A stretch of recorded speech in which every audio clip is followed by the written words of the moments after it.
Hey, Lindsay. Hey there. Sales rank versus FBA sell-through rate. What's the difference?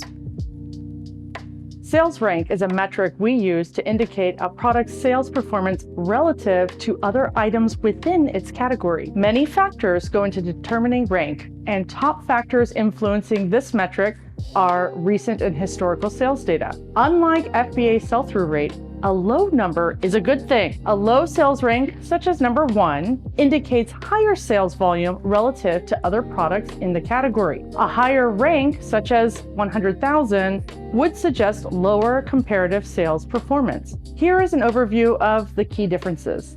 The first is focus. Sell-through rate focuses on inventory management efficiency, while sales rank reflects sales performance.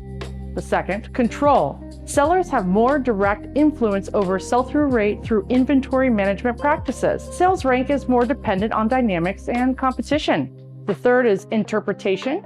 Sell-through rate is consistently interpreted, higher is better, while the interpretation of sales rank can vary significantly by category size. Calculation, the fourth one.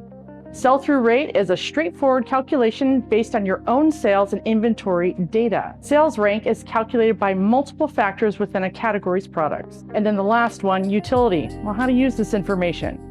Sell-through rate is primarily used for inventory management decisions. Do you need to adjust other parts of your selling strategies, such as advertising or inventory levels? I often see sales rank, on the other hand, used for market analysis and product research. Both metrics provide valuable insights, and I recommend monitoring both as a part of a comprehensive performance management approach to selling on Amazon.